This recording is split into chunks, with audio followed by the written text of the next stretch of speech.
Welcome! This is an installation video for Water Creations Medicine Cabinet. Here is what you will need to complete this job. A level, an impact driver with a 1/4-inch drill bit, and Phillips head bit, as well as a mallet. First, hold the level against the wall and place one of the mounting plates at your desired location. Mark the screw holes on the wall. Mark another set of holes 15 inches away.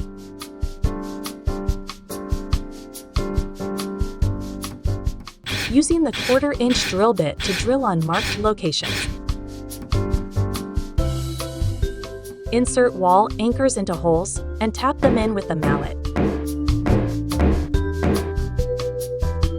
Secure both mounting plates on the wall using the screws provided.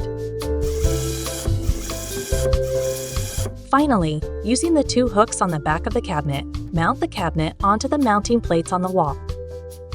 You can now enjoy your new medicine cabinet. Water Creation. Crafted for you.